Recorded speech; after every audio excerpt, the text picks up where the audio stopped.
Crime and Punishment, Part 1, Subsection 5. In fact, just recently I was meaning to go to Razumikin and ask him for work, to get some lessons or something, Raskolnikov went on, puzzling. But how can he help me now? Suppose he does get me lessons. Suppose he even shares his last kopeck with me.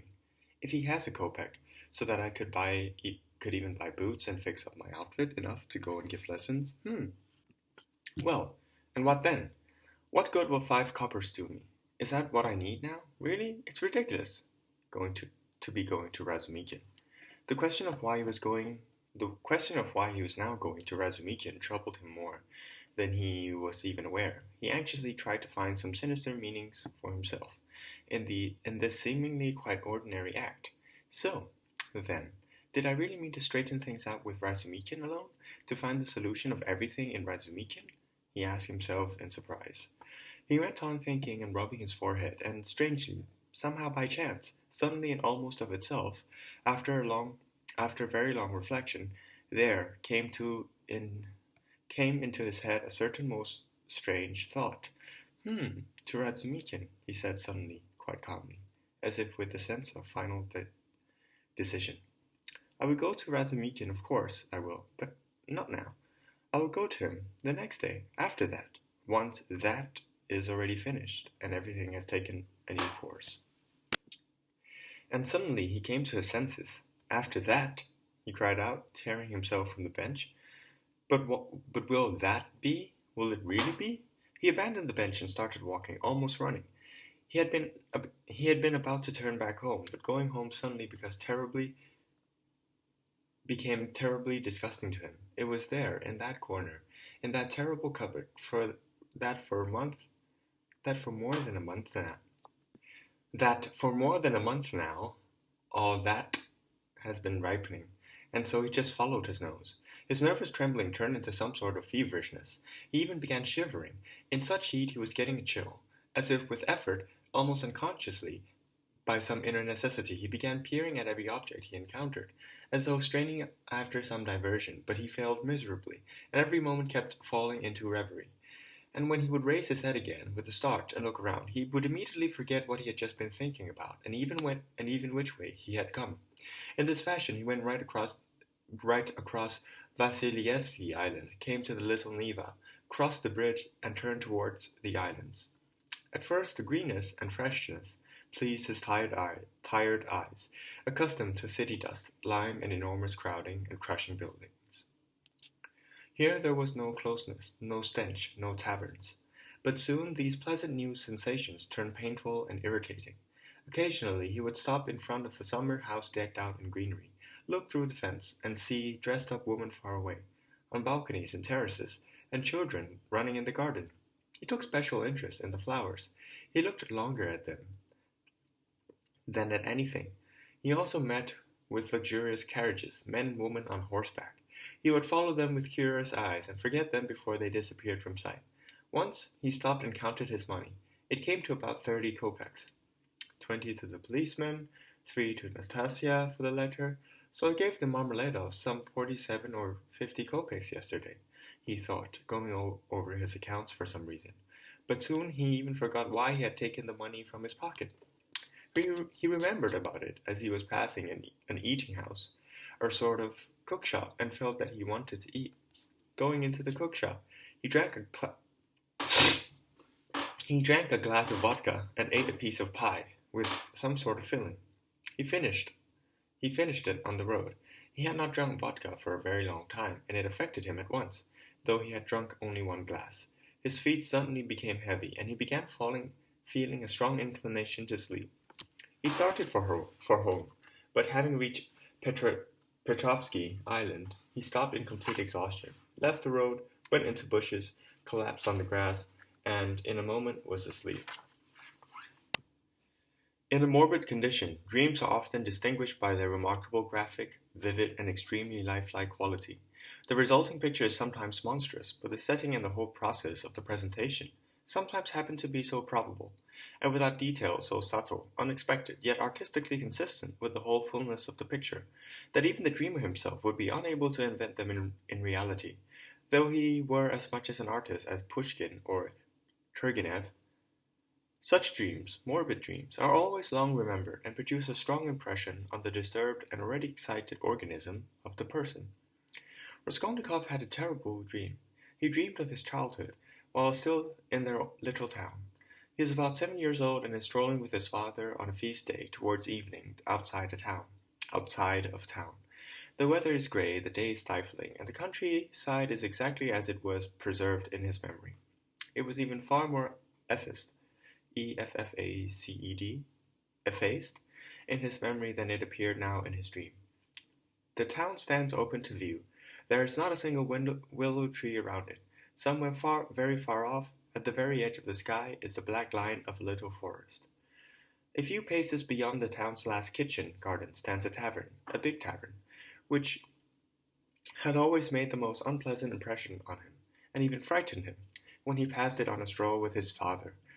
There was always such a crowd there. They shouted, guffawed, swore so much, they sang with such ugly and hoarse voices, and fought so often.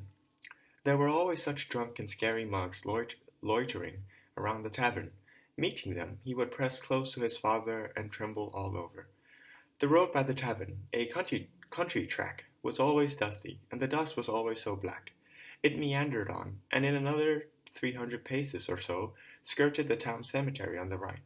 In the middle of the cemetery there was a stone church with a green cupola, where he went for the liturgy with his father and mother twice a year, when memorial services were held for his grandmother, who had died a long time before and whom he had never seen. On these occasions they always made kutya and brought it with them on a white paper, wrapped in a napkin. Kutya was sugary, made of rice with raisins pressed into the rice in the form of a cross. He loved this church and the old icons in it, most of them without settings, and the old priest was shaking his head. Next to the grandmother's grave, covered with a flat gravestone, there was also a little grave of his younger brother, who died at 6 months old, and whom he also did not know at all and could not remember. But he had been told that he had a little brother, and each time he visited the cemetery, he crossed himself religiously and reverently over the grave, bowed to it, and kissed it. And so now, in his dream, he and his father are going down the road to the cemetery, past the tavern. He is holding his father's hand, and keeps looking fearfully at the tavern over his shoulder. A special circumstance attracts his attention. This time there seems to be some sort of festivity. A crowd of dressed-up townspeople, peasant women, their husbands, and all kinds of rabble. Everyone is drunk, everyone is singing songs, and near the porch of the tavern stands a cart, but a strange cart. It is one of those big carts to which big cart horses are harnessed for transporting goods and barrels of wine. He always liked watching those huge horses, long-maned and thick-legged, moving calmly at a measured pace, pulling some whole mountain behind them without the least strain, as if the load made it even easier for them. But now, strangely, to such a big cart, a small, skinny, greyish peasant nag had been harnessed, one of those he had forgotten he had often seen it, that sometimes overstrain themselves, pulling a huge load of firewood or hay, especially if the cart gets stuck in mud or a rut. And in such cases the peasants always whipped them so painfully, sometimes even on the muzzle and eyes, and he would feel so sorry as he watched it, that he almost wept, and his mother would always take him away from the window. Then suddenly it gets very noisy. Out of the tavern, with shouting, singing, and balalaikas, come some big peasants, drunk as can be, in red and blue shirts, with their coats thrown over their shoulders. Get in, everybody, shouts one of them, still a young man, with a fat neck and a beefy face, red as a carrot. I'll take everybody for a ride, get in.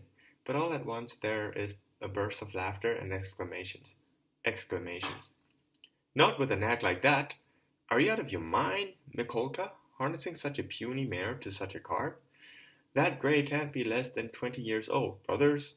Get in, I'll take everybody, Mikolka cries again, and he jumps into the cart first, takes the reins, and stands up tall in front of him. The page is left with Matvey, he shouts from the cart, and this little runt of a mare breaks my heart. I might as well kill her. She's not worth her feed. Get in, I say. I'll make her gallop. Oh, how she'll gallop. And he takes a whip in his hand, already enjoying the idea of whipping the grey. Get in, why not? Guffas come from the crowd. She'll gallop, did you hear? I bet she hasn't galloped in 10 years. She will now! Don't spare her, brothers. Take your whips, get ready. Here we go, whip her up. They all get into Mikolka's cart, joking and guffawing. About 6 men pile in, and there is still room for more. They take a peasant woman, fat and ruddy. She's dressed in red calico, with a bead-embroidered kitchka on her head and boots on her feet. She cracks nuts and giggles all the while. The crowd around them is laughing too, and indeed, how could they not laugh? Such a wretched little mare is going to pull such a heavy load at a gallop. 2 fellows in the cart take up their whips at once to help Mikolka. To shouts of "Get out!" the little mare starts pulling with all her might, but she can scarcely manage a slow walk, much less a gallop. She just shuffles her feet, grunts, and cowers under the lashes of the 3 whips showering on her like hail. The laughter in the cart and in the crowd redoubles, but Mikolka is angry, and in his rage he lashes the mare with quicker blows, as if he really thinks she can go at a gallop. "Let me in too, brothers," one fellow, his appetite whetted, shouts from the crowd. "Get in, everybody get in," cries Mikolka. "She'll pull everybody. I'll whip her to death." And he lashes, and in his frenzy he no longer even knows what to lash her with. "Papa, Papa," he cries to his father. "Papa, what are they doing? Papa, they're beating the poor horse." Come along," says his father. "They're drunk. They're playing pranks, the fools. Come along, don't look." And he wants to take him away, but he tears himself from his father's hands, and, beside himself, runs to the horse. But the poor horse is in a bad way. She is panting. She stops, tugs again, nearly falls. "Whip the daylights out of her," shouted Mikolka. "That's what it's come to. I'll whip her to death." "Have you no fear of God, or what, you hairy devil?" an old man shouts from the crowd. Whoever saw such a puny little horse pull a load like that? Someone else adds. "You'll do her in," shouts a third. "Hands off, it's my goods, I can do what I want. Get in, more of you. Everybody get in, she's damn well going to gallop." Suddenly there's a burst of guffers that drowns out everything. The mare cannot endure the quick lashing and, in her impotence, has begun to kick. Even the old man cannot help grinning. Really, such a wretched mare. And still kicking. 2 fellows from the crowd get 2 more whips and run to whip the horse from each side. Each takes a side. "On the muzzle, on the eyes, lash her on the eyes," shouts Mikolka. "Let's have a song, brothers," someone shouts from the cart, and everyone in the cart joins in. A drunken song breaks out. A tambourine rattles. They whistle to the refrain. The peasant woman cracks nuts and giggles. He runs past the horse, runs ahead of her. Sees how they are lashing on her eyes. Right on the eyes. He is crying, his heart is in his throat, and the tears are flowing. One of the whips grazes his face. He does not feel it. He wrings his hands. He shouts. He rushes to the gray-bearded old man, who is shaking his head in disapproval of it all. A woman takes him by the hand and tries to lead him away, but he breaks free and runs back to the horse. She is already at her last gasp, and she starts kicking again. "Ah, go to the hairy devil," Mikolka cries out in rage. He drops his whip, bends down, and pulls a long and stout shaft from the bottom of the cart, takes one end of it in both hands, and, with an effort, swings it aloft over the grey horse. "He'll strike her dead," people cry. "He'll kill her." "It's my goods," shouted Mikolka, and with a full swing he brings the shaft down. There's a heavy thud. Whip her! Whip her!" "Why did you stop?" voices cry from the crowd. Mikolka takes another swing, and another blow lands full on the miserable nag's back. Her hind legs give way, but then she jumps up and pulls with all the strength she has left, pulls this way and that, trying to move the cart, but 6 whips come at her from all sides, and the shaft is raised again, and falls for a 3rd time, then a 4th, in heavy, rhythmic strokes. Mikolka is furious that he was unable to kill her with one blow. "She's tough," they shout. "She'll drop this time, brothers. It's the end of her," one enthusiast yells from the crowd. "Take an axe to her. Finish her off fast," shouts a third. "Ugh, let the fleas eat you. Step aside," Mikolka cries out frenziedly, and he drops the shaft, bends down again and pulls an iron crowbar from the bottom of the cart. "Look out!" he yells, and he swings it with all his might at the poor horse. The blow lands, the wretched mare staggers, sinks down, tries to pull, but another swing of the crowbar lands on her back, and she falls to the ground as if all four legs had been cut from under her. "Give her the final one!" shouts Mikolka, and he leaps from the cart as if beside himself. Several fellows, also red and drunk, seize whatever they can find, whips, sticks, the shaft, and run to the dying mare. Mikolka plants himself at her side and starts beating her pointlessly on the back with the crowbar. The nag stretches out her muzzle, heaves a deep sigh, and dies.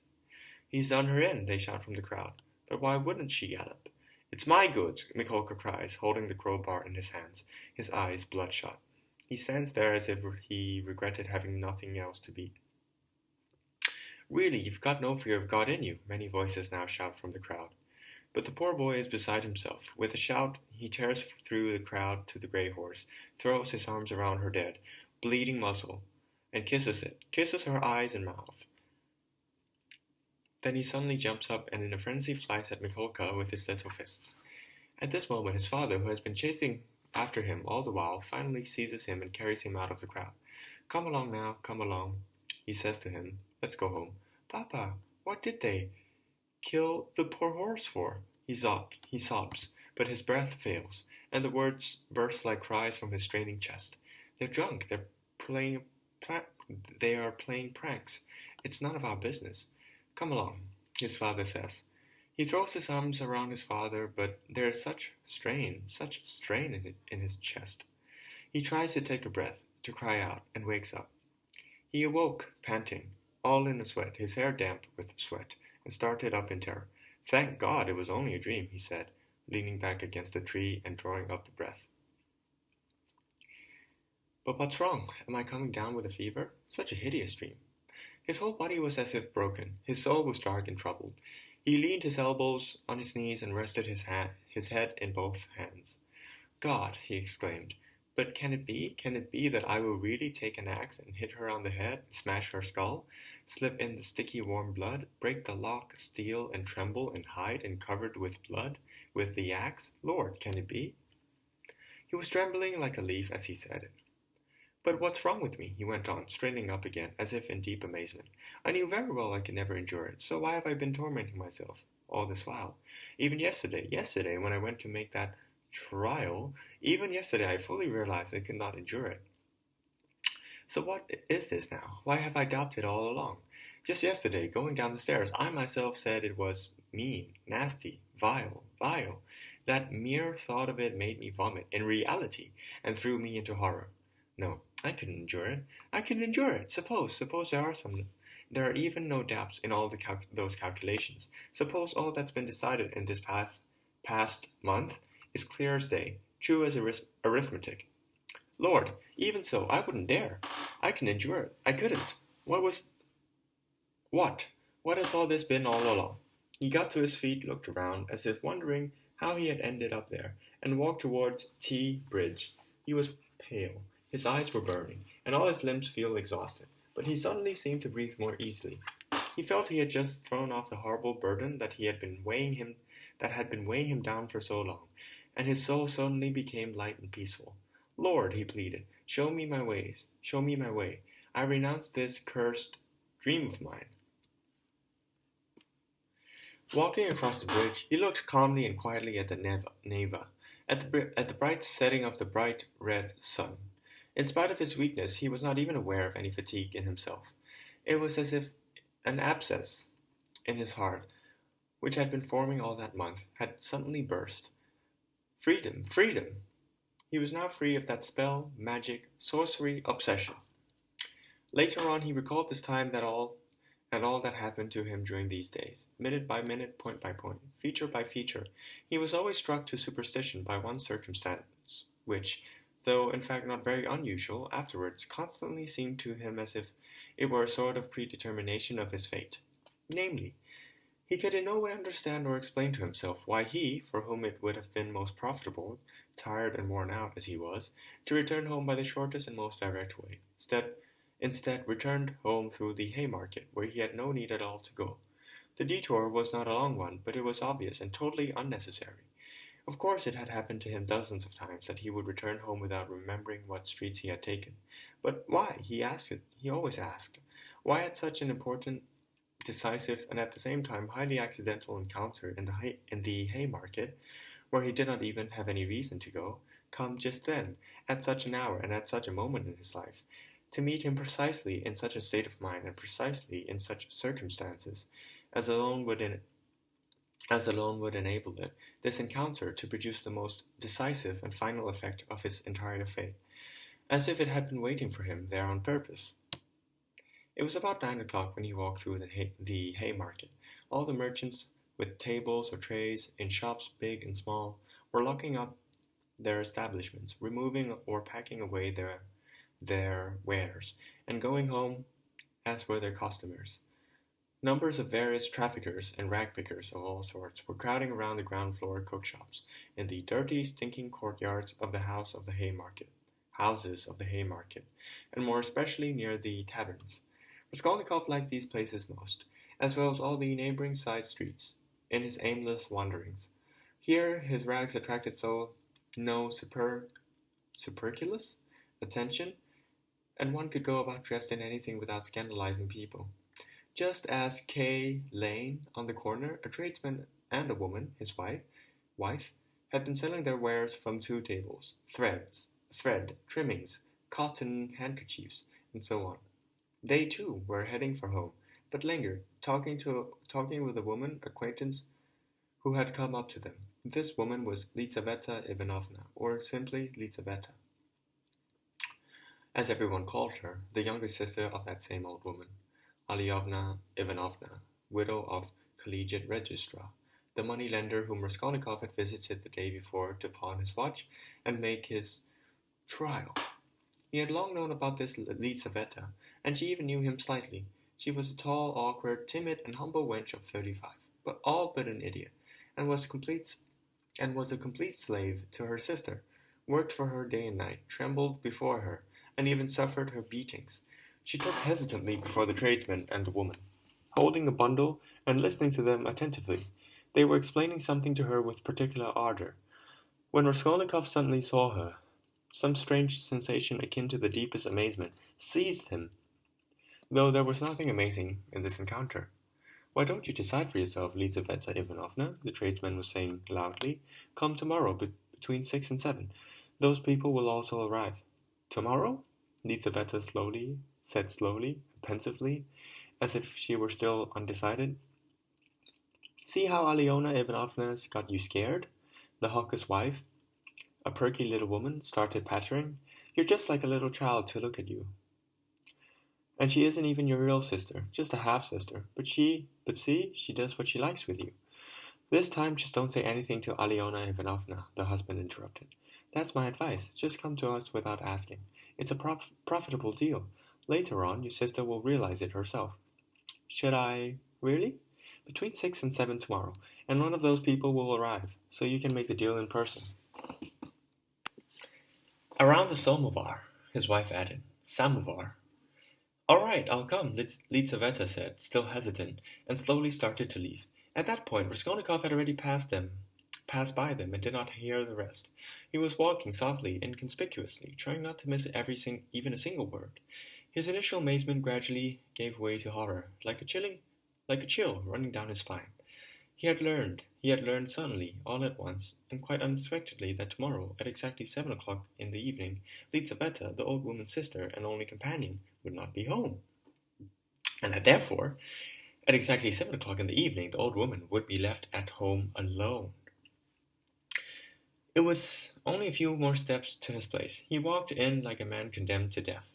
He was not reasoning about anything, and was totally unable to reason. But he suddenly felt with his whole world being that he no longer had any freedom either of mind or of will, and that everything had been suddenly and finally decided.